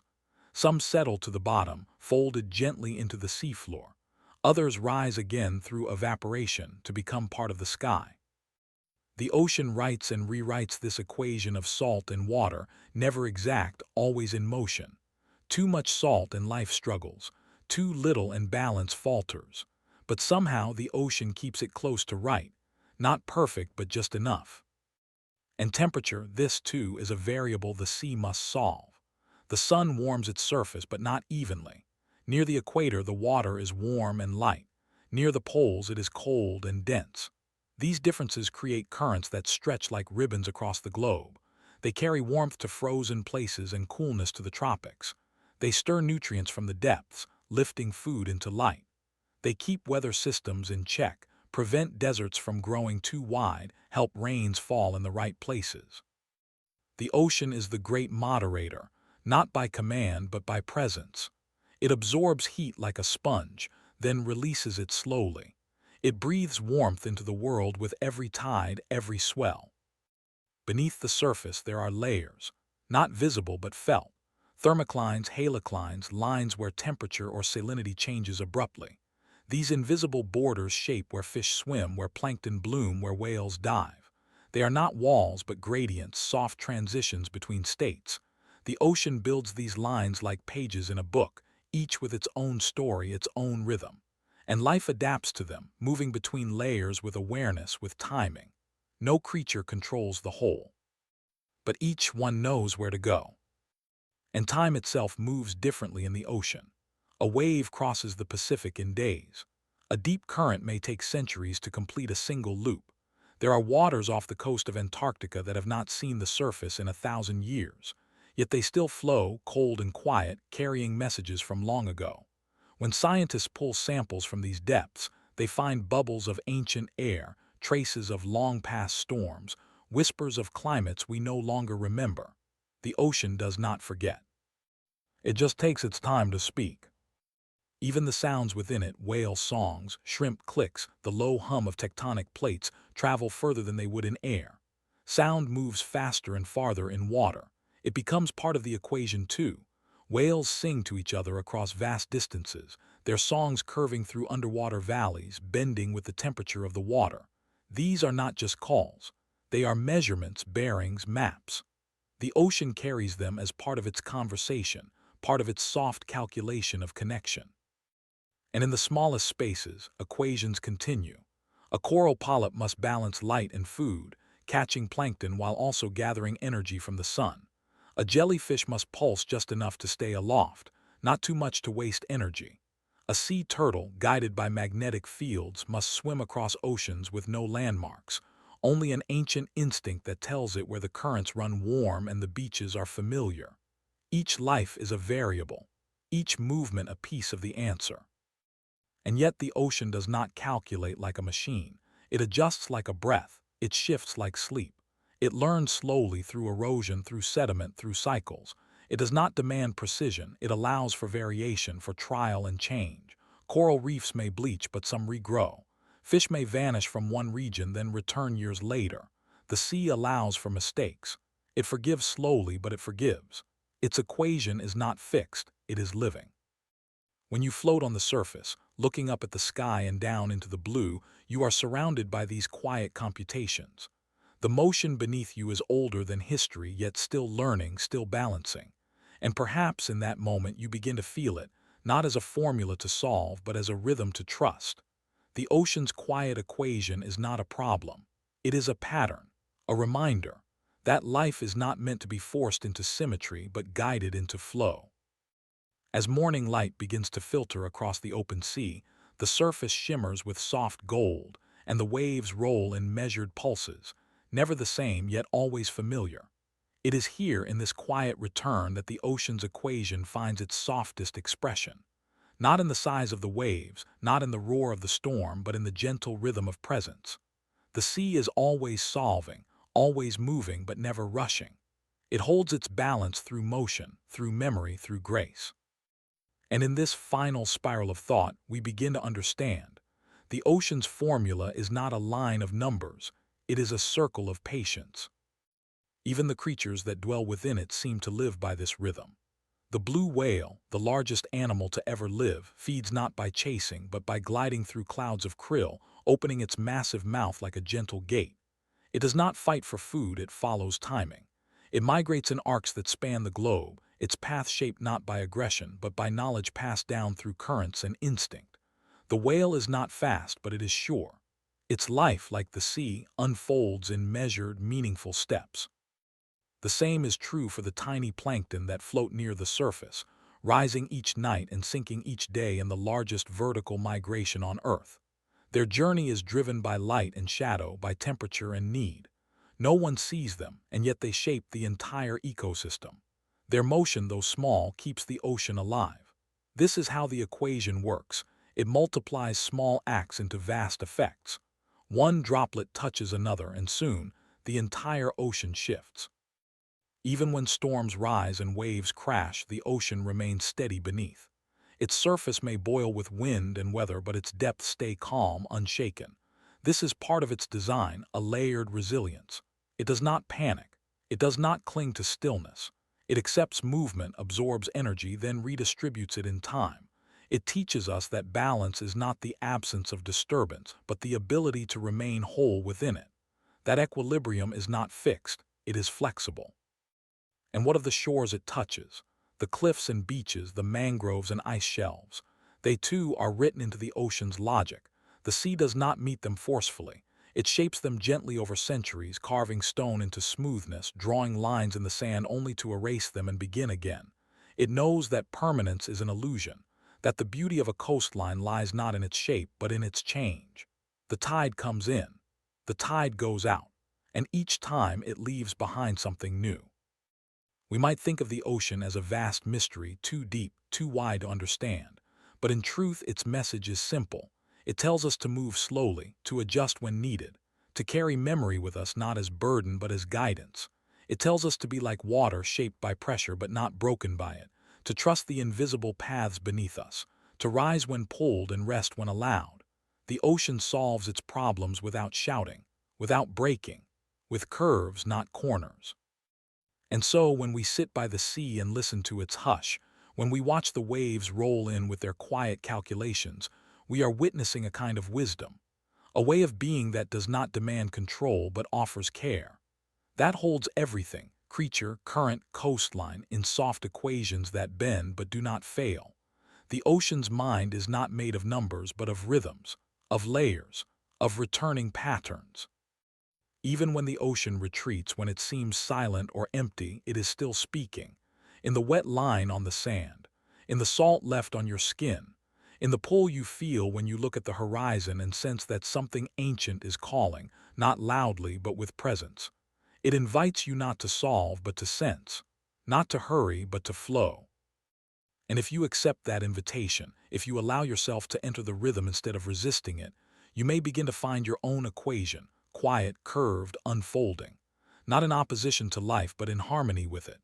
You may find that, like the ocean, you are capable of holding both stillness and storm, that you too are shaped by what you've carried, and that, like water, your path will always find its way, through rock, through time, through every moment of becoming. Because in the end, the ocean's quiet equation is not just about water, it is about life, about how to move without breaking, how to change without losing form. It is about remembering that even the deepest places are made not with force but with flow, that everything, when allowed to unfold in time, can find its balance. Somewhere in the quiet of the forest, where the wind bends through trees like a thought wandering through time, a vine begins to grow, not upward in a straight climb, but in a curve. It spirals around a branch, leaning toward the light in slow, deliberate arcs. This curve is not a mistake. It is a plan older than words, a response to gravity, to sunlight, to touch. This is the mathematics of a curve that never ends, a pattern not written in ink, but in movement, repetition, and need. A curve that grows without forgetting, that turns without breaking, that becomes more itself with every loop. The curve appears not only in plants but in everything that grows gently. It is the shape of rivers as they meander toward the sea, the path of birds gliding in thermal winds, the arc of the horizon when the sky kisses the edge of the world. It's in the tail of a comet, the bend of a canyon, the roll of a wave. And unlike a line that insists on direction, the curve listens. It adjusts. It yields to space and returns with grace. The curve is not weakness, it is wisdom. A softness that knows how to continue.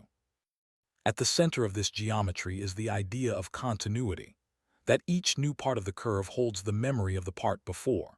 Not a copy, but a reflection, an echo softened by time. You see it in the spiral of a fern, uncurling one green leaf at a time. You see it in the coiling tendrils of a cucumber vine, looping not in chaos but in gentle negotiation with the world. These curves hold tension but never strain. They offer stability through movement. They grow, not despite resistance, but because of it. Even in our own bodies, the curve finds its place. The bend of our spine, the arc of our hands, the looping folds of our brain. Nothing within us moves in perfect lines. Blood flows through curved arteries. Our breath follows a wave, in and out, rise and fall. The heartbeat itself is a curved rhythm, rising and dipping, never square, never sharp. We are, quite literally, shaped by the same logic as vines and rivers, by the same mathematics that writes spirals into shells and galaxies. We are curves learning how to move forward. And still the curve remains humble. It never demands attention. It doesn't arrive with fanfare or force. It slips into the world like a whisper, a crescent moon rising, a cat's back stretching, a feather curling as it falls. The curve finds its way into the spaces where straight lines can't reach. It bends around obstacles. It transforms resistance into redirection. In this way, the curve becomes more than a shape, it becomes a method. A way of living that favors listening over pushing, turning over crashing, remembering over resisting. The mathematics behind the curve are elegant. In calculus, the curve defines change. In geometry, it defines balance. In nature, it defines motion. But you don't need equations to feel it. You only need to watch a leaf drift to the ground. It never falls in a straight line. It twirls, it weaves, it lands in soft spirals. The world speaks curve fluently, and if we are quiet enough, we begin to understand. In art and architecture, too, the curve carries emotion. A dome soothes where a corner might divide. An arch invites where a wall might halt. Sculptors and painters know that curves soften edges, guide the eye, suggest movement where there is stillness. Music follows curves, too. A melody does not rise and fall in steps, it bends, it sways. Even the tone of a voice when filled with comfort follows a curved inflection, a soothing arc that says, I am here, I am safe, I am not in a rush. So the curve continues. It grows and moves and folds back upon itself, never exact, never ending. And perhaps that is the point, that there are some things in life that are not meant to finish, not meant to resolve. They are meant to spiral, to deepen, to return again in slightly different form, like seasons, like learning, like love. They are the shapes we trace again and again, not to repeat but to remember, to remind ourselves where we've been and how we've changed along the way. Let us follow the curve further now, not as a path with a destination, but as a rhythm that keeps unfolding. In mathematics, the most elegant curves are those that repeat themselves without ever truly repeating, like the logarithmic spiral, the sine wave, the endless forms of fractals. These shapes are never static. They stretch, bend, open, close. They echo themselves with each turn, growing not in steps but in continuity. This is not a pattern that locks life into predictability. It is a freedom built into form. A curve, by its nature, is forgiving. It allows for detours. It invites return. It welcomes softness in the face of change. In nature, the curve shows up where life is adapting. When a tree leans to find sunlight, it does not twist in angles, it curves. When a stream meets resistance in stone, it does not stop.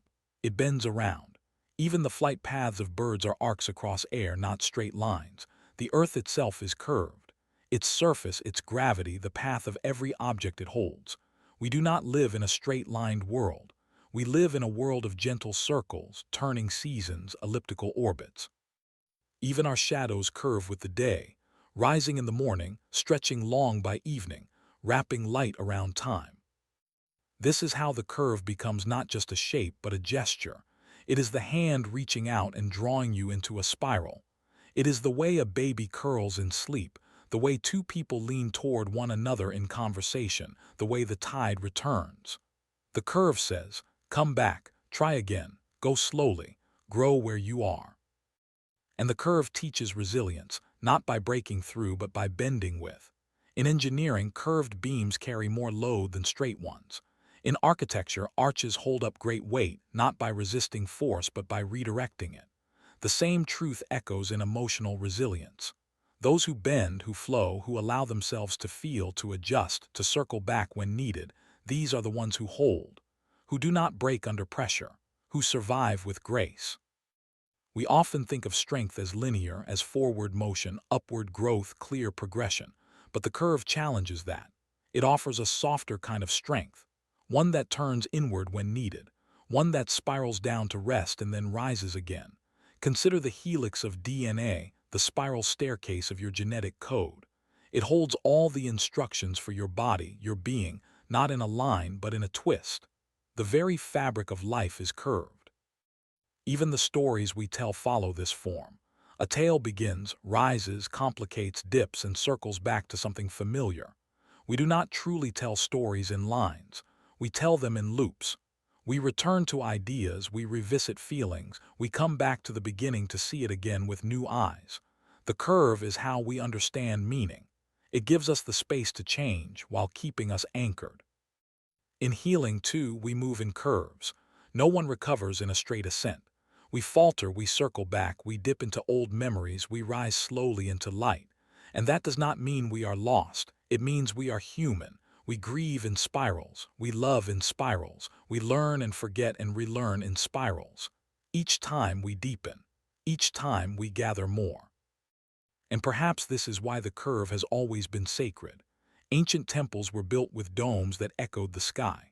Spirals were etched into stone by hands long gone, symbols of life, of eternity, of becoming. Mandalas drawn in sand or stitched in cloth follow curves that fold in and out, leading the eye gently toward a center. Even in silence, the curve speaks. It tells us that the path is never finished, that there is always another layer, another loop, another return. So when the world feels rushed, hard-edged, full of demands to move faster and straighter, the curve offers another way. It says, bend, pause, move with the shape of things, not against them. You do not need to arrive all at once. You do not need to be perfect. You need only to turn again and again toward your own unfolding. Because the mathematics of a curve that never ends is not about reaching a final point. It is about allowing yourself to remain open, to continue, to evolve, to return with new understanding. The curve does not close the loop. It widens it.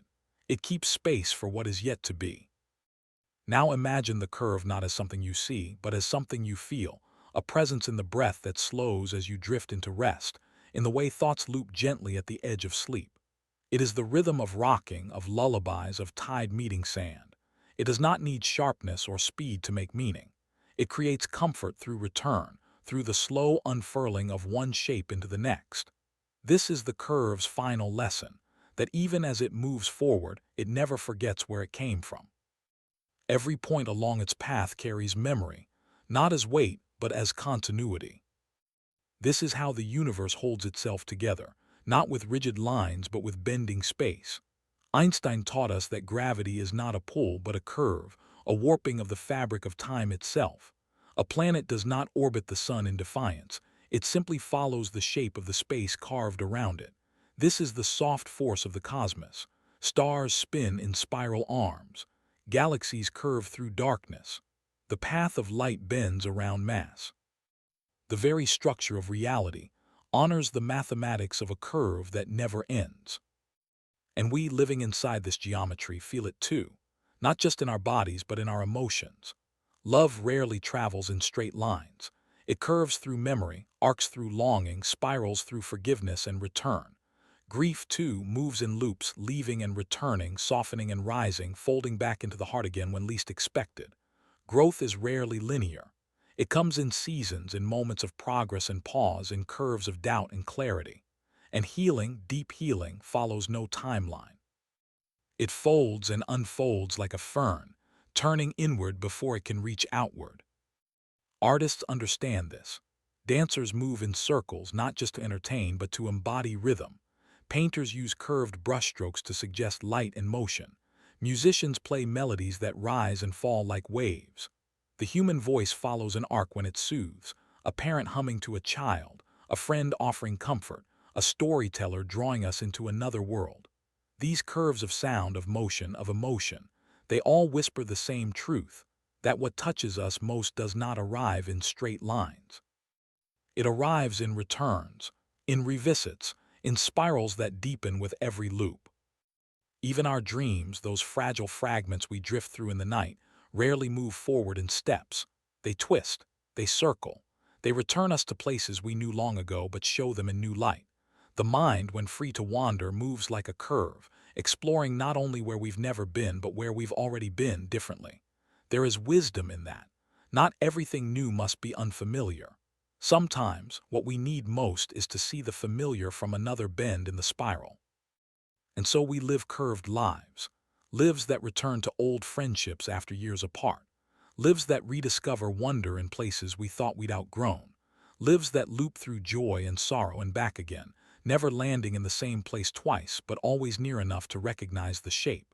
And through it all, we carry our own internal spiral, that quiet geometry of memory, breath, and being. It lives in our steps, in the way we reach for others, in the way we rest our heads and hope. The mathematics of a curve that never ends is not cold logic. It is warm design. It is how trees grow rings, how wind traces patterns in sand, how shells expand without ever losing their center. It is how the earth turns, how rivers remember, how we move through this world with everything we've been, still part of everything we're becoming. So let the curve guide you. Let it be the shape of your path, your growth, your grace. You do not need to arrive all at once. You do not need to be certain.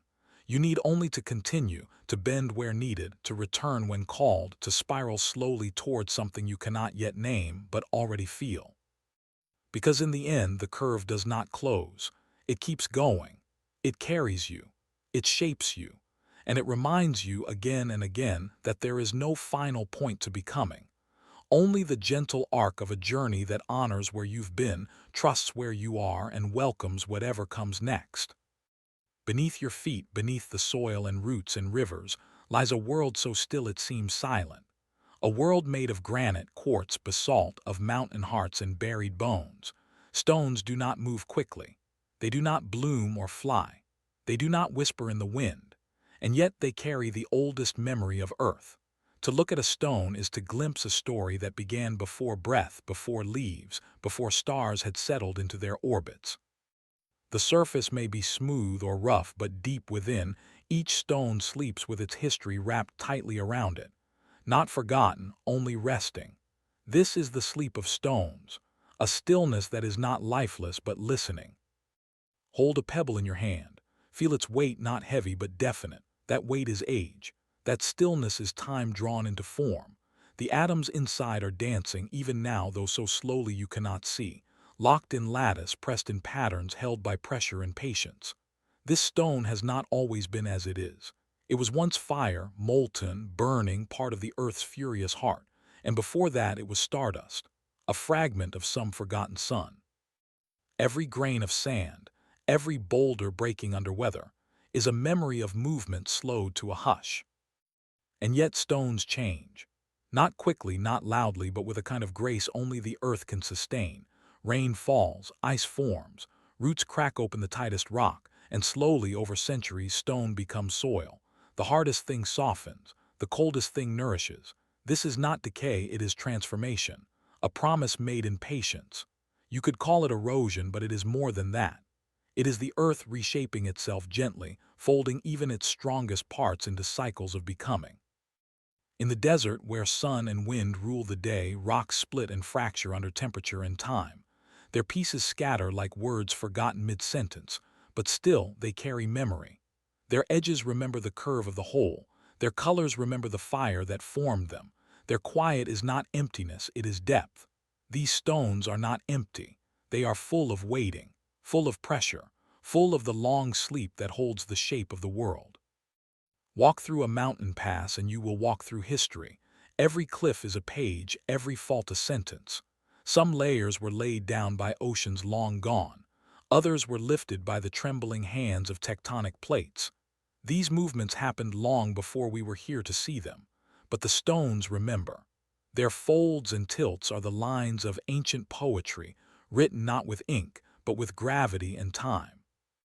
Even now, deep within the earth, stone is moving, plates shift, magma rises, crust folds. It is a kind of breath so slow it stretches across millions of years, but it is breath nonetheless. The earth is not dead, it is dreaming, and in its dreams the stones shift position, settle into new shapes, rise as mountains, fall as sand. To sleep like a stone is to rest without forgetting, to wait without urgency, to be shaped by what touches you, even if it takes a lifetime. This is the mathematics of stillness, the balance of mass and time, of silence and memory. The stone does not rush to change. It allows the world to pass over it. It endures, it remains, but not without feeling. Every scar on its surface is a story.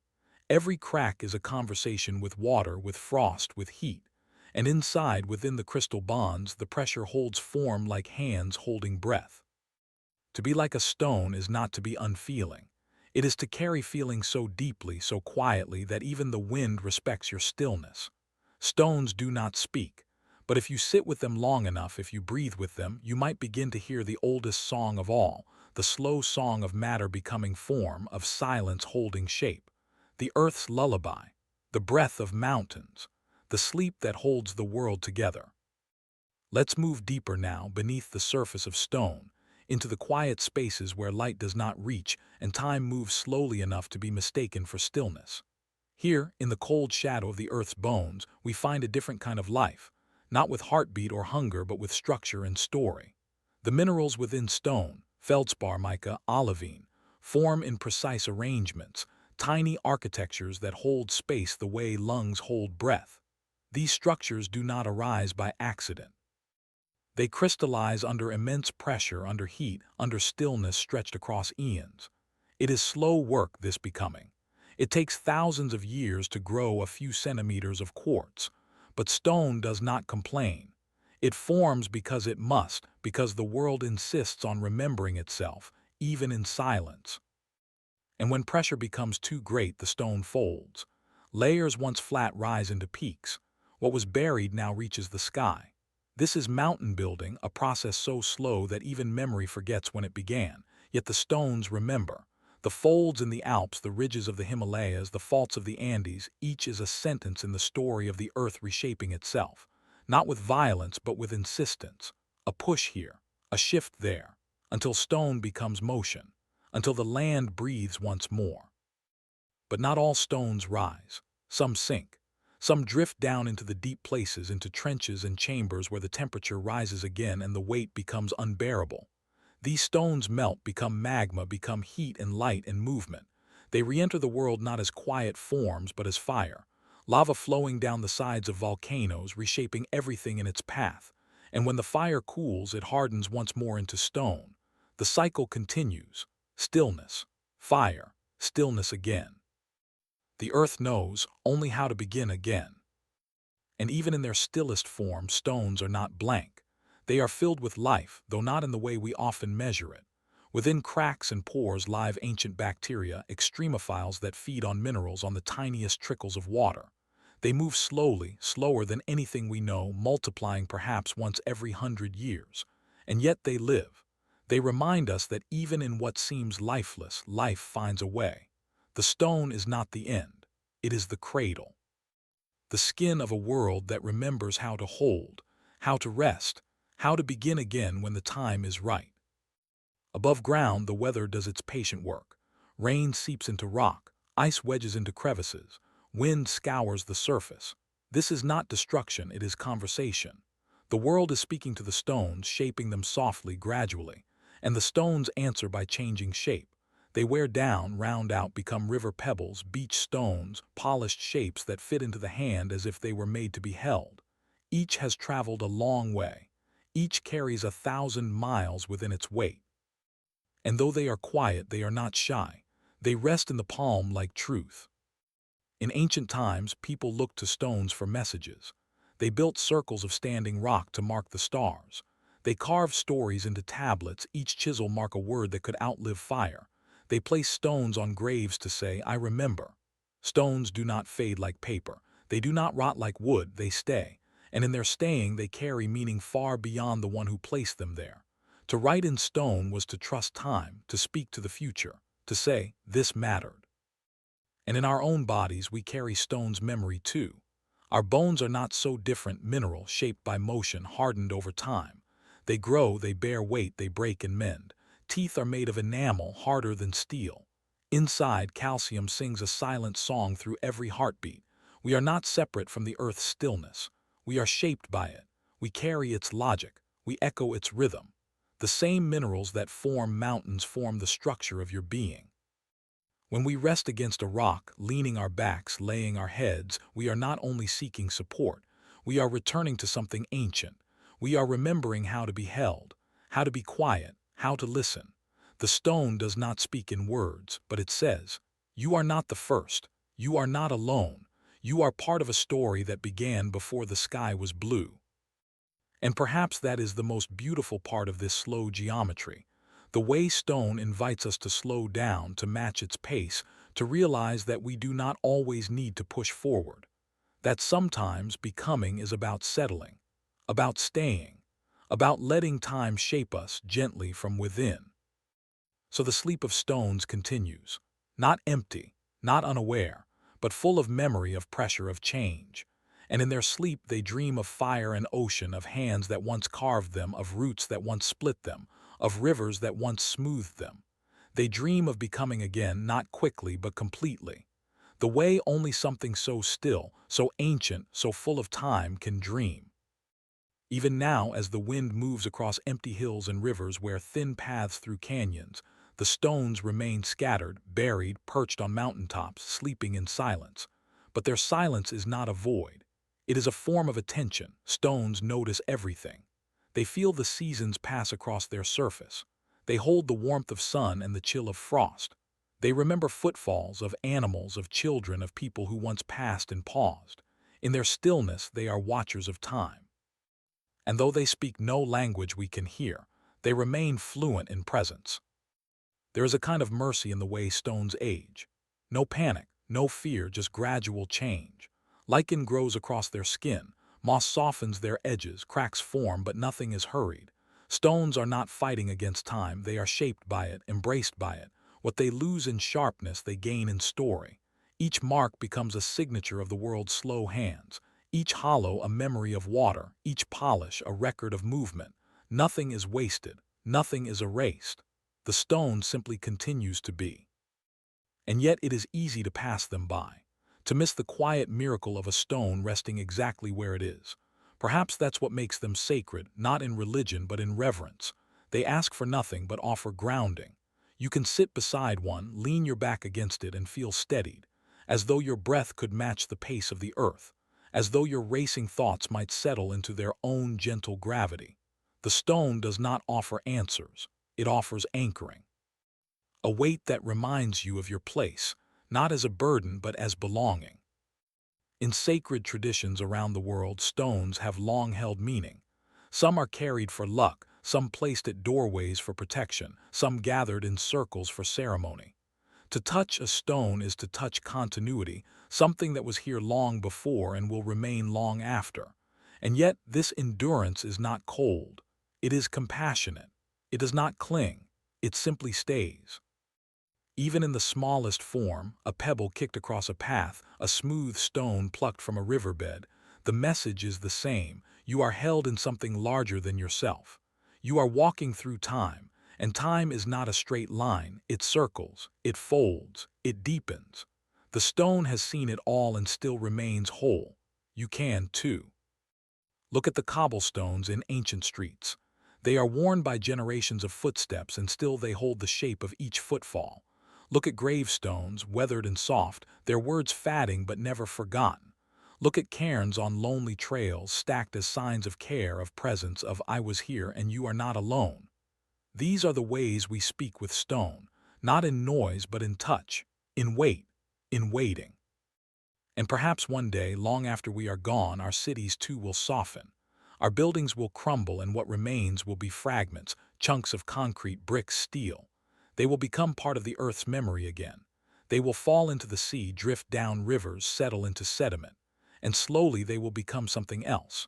The world will shape them, polish them, fold them into its own becoming. Even what we leave behind becomes part of the curve. There is no waste in time. So let us learn from the sleep of stones. Let us remember that stillness is not failure, that endurance is not resistance but acceptance. Let us build less like glass and more like granite, slowly, intentionally, with the understanding that nothing lasts by force, only by form. Let us make peace with being shaped. Let us allow ourselves to be carved, not by pain alone, but by experience, by connection, by the patient pressure of time.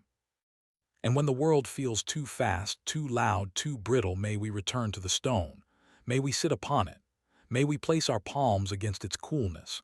May we breathe and remember we are not separate from the earth's great stillness. We are shaped by it. We are part of it. We are temporary, yes, but held in something ancient, something slow, something that sings in silence and endures. Because the stone is not sleeping out of forgetfulness. It is sleeping out of trust. It trusts that the world will turn, that the rains will come, that the light will return, that even if it cracks, it will not disappear. It will become something new, and in that trust there is no fear, only patience, only presence, only the quiet knowing that even in stillness life continues. That is the lesson of the stone, not how to move quickly, but how to remain, how to rest without losing shape, how to hold beauty without needing to change, how to be part of something bigger, something older, something that curves gently through time without end. Every day, without asking, light finds you. It slips through windows in the morning, brushes your cheek, rests softly on your hands. It moves across your skin like a whisper, so familiar you might forget it's there. But your body remembers. Beneath the surface, beneath the layers of cells and sensation, your skin holds a quiet memory of light. Not just the warmth you feel, but something deeper, older. A memory written in biology, in chemistry, in the soft mathematics of photons meeting flesh. This is the memory of light in your skin, and it is not just warmth, it is story. Long ago, when life was still gathering its shape in the ocean's cradle, There was no division between inside and outside. Cells floated freely, bathed in sunlight, absorbing what they needed directly from the world. Over time, as life grew more complex, it wrapped itself in layers for protection, for structure, for direction. But those outer layers never forgot the light. They carried it forward.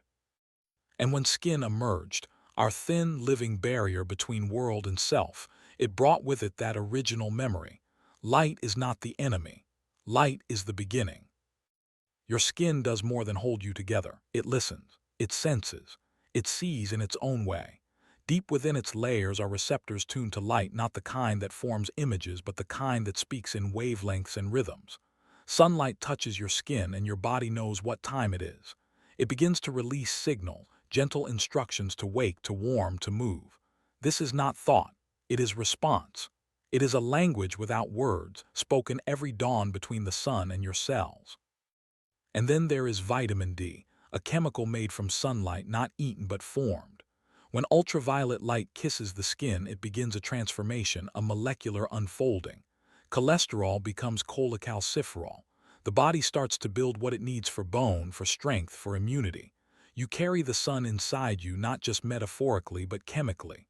Light, absorbed in silence, becomes health, becomes structure, becomes part of who you are. Even the pigments in your skin are shaped by light. Melanin, the deep brown shield woven through your cells, is the body's memory of the sun. Where the sun shines stronger, melanin gathers more densely, protecting, absorbing, holding the heat. This pigment is not just color. It is story.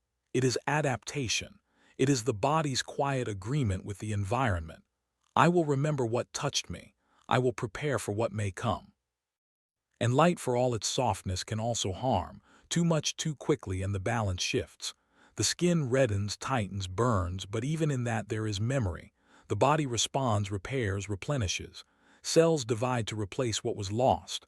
Patterns shift to avoid it next time. The skin learns, slowly, patiently, as if the light itself were teaching something, not with punishment but with presence. So you walk through your days and the light continues to find you. In slants through curtains, in flashes off water, in warmth that clings to your collarbones. And though you may not always notice, your skin is always listening. It remembers the first sunrise you ever felt. It remembers the last golden hour. And deep inside its folds and fibers it holds the shapes of light, not in images but in feeling, in rhythm, in quiet cellular poetry. You are not separate from sunlight. You are shaped by it. Your skin is not just a surface. It is a canvas of memory, a living journal of every hour you have spent beneath the sky. And as it turns color, texture, temperature, it tells a story older than any language. The story of a creature made not only for the earth, but for the light that kisses it. Let us go deeper now, beneath the visible skin, beneath the surface where light first lands, into the world where photons meet molecules and memory takes root in silence. Light does not just brush your skin and leave. It enters, it transforms. It begins a cascade of signals, of energy passed from atom to atom like a song whispered along a string. This is not magic. It is biology so subtle, so ancient, that we often forget it is happening at all. Inside you, light becomes chemistry. It wakes the circadian rhythm that guides your sleep, your hunger, your attention. It tells your body when to rise, when to rest. The pulse of morning sunlight through your eyelids is a command. Begin. Each day, your skin calibrates itself to this invisible conversation. Cells called melanocytes measure the light. They decide how much pigment to produce. Too little light and the skin may light to catch more. Too much and it darkens to protect. These changes are not cosmetic. They are functional, strategic, and deeply wise. Skin does not chase beauty. It pursues balance. Its tones are not mistakes or accidents, but evolutionary memory, lessons held in flesh. Beneath these cells, in the blood that flows close to the surface, there is another memory, one of heat. Light carries warmth, and warmth expands. Your vessels widen under sunlight, bringing blood closer to the air, cooling the core. This process happens without thought, without instruction. Your body knows how to bloom under the sun just as flowers do. It opens, it adjusts, it regulates. Light becomes not just sensation, but safety. Even your immune system listens to light. Cells responsible for healing and defense respond to patterns of exposure. Some research suggests that light alters inflammation, that it calms certain responses, energizes others. The body, in ways we still do not fully understand, uses light to decide what is friend and what is threat. It heals faster under warm sun. It resists illness more steadily with just enough exposure. And while too much light can burn, too little can bruise the spirit, sink the mood, slow the mind. This, too, is memory, held not in muscle but in energy. And there is more. Beneath the skin lies fascia, soft connective tissue that holds everything in place. Some scientists believe fascia, too, responds to light, not directly but through the body's internal signaling. That it shifts tension, holds posture, even reflects mood based on the quality of light we live in. You know this without knowing. Think of how different your body feels on a gray day versus one drenched in gold. Think of how your shoulders rise under artificial glare, how they drop under soft twilight. Light does not just strike the skin, it ripples through the whole being. And in the smallest spaces where cells divide and renew, where DNA coils and uncoils in infinite loops, light still plays its part. There are photoreceptors inside cells, tiny sensors that respond to blue light, red light, ultraviolet. They change their behavior depending on what they receive. They trigger or quiet genes. They decide when to rest, when to replicate, when to let go. Even the most microscopic parts of you are reading the light, responding to its rhythm like instruments in a quiet orchestra. It is not only the light of the sun that matters. Firelight, starlight, candlelight all carry stories that your ancestors once trusted. Before artificial glow, humans lived by cycles of illumination. Wake with sunrise, sleep with darkness, celebrate with fire, mourn with moonlight. These rhythms shaped not only how we lived but how we feel at home. That flicker of a flame can still soothe you. That last light on the horizon can still bring peace. Because your body, your skin, your entire sensory memory has known these lights for thousands of years. And yet we have changed our relationship with light. We have flooded our nights with it. We stare into rectangles of glowing blue well past sunset. We rise without sunlight. We live beneath ceilings that hum with unchanging brightness. And though we adapt, we also ache. Our skin craves the sun not for vanity but for calibration. Our minds drift in artificial rhythm, always lit, never resting. We lose track of the soft edge of dusk, the slow welcome of dawn. And still our bodies try to remember. Still, our skin listens for the sun. But the body is patient. It does not punish forgetfulness, it waits. It waits for a walk in morning light, for a moment by a window, for a breeze that carries warmth. And when those moments come, even briefly, it responds with gratitude.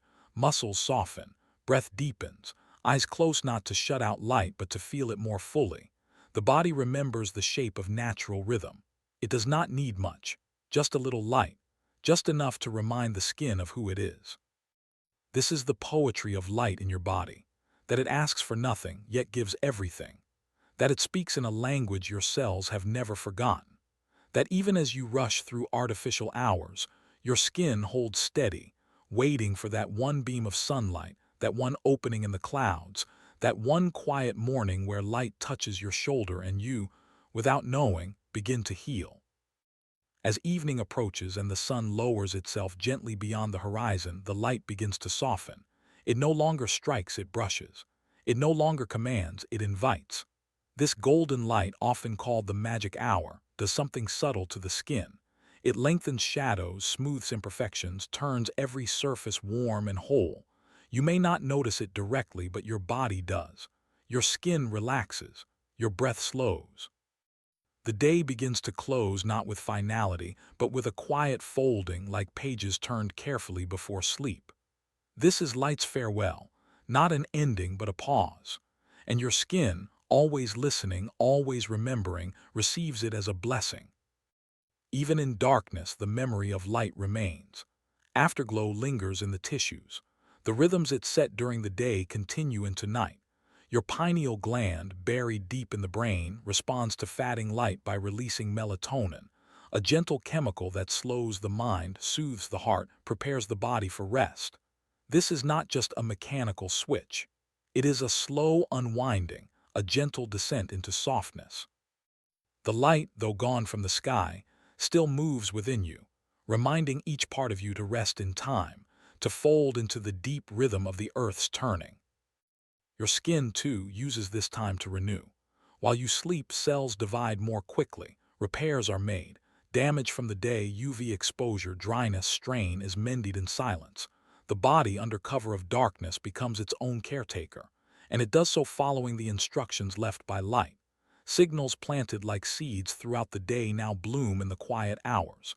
This is the memory of light, not as brightness, but as blueprint. It has already done its work. It doesn't need to remain to be felt.